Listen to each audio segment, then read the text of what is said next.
এখন যাচ্ছি আমার মা কচু তুলতে, কারণ আজকে রান্না করবে কচু।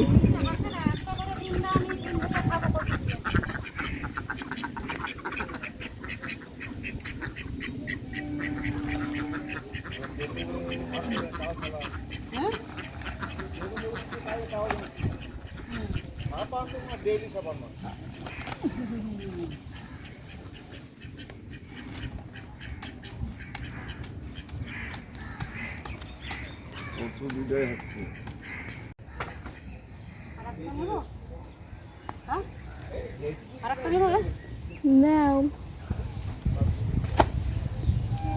ওই নিচে ঠিক যাওয়া লাগবে, বড় কচু আনার জন্য হবে এখানে নিচে, এখন কাদার মধ্যে যাওয়া যাবে না, সমস্যা।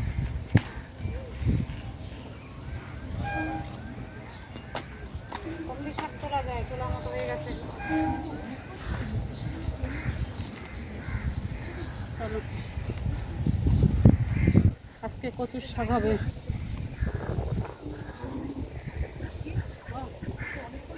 সব মুরগিতে নষ্ট করে দিয়েছে কচু, মুরগিতে হাঁসে কচু ক্ষেত নষ্ট করে দিয়েছে।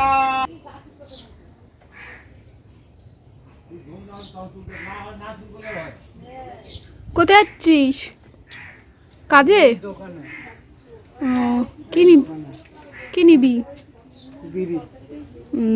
বিড়ি নিবি? ও নেবে বিড়ি, গৌড় বিড়ি এনে 10 টাকা দে। কে খাবে? তুই? হ্যাঁ, রক্ত খারাপ হয়ে গেছে। তাহলে কে খাবে?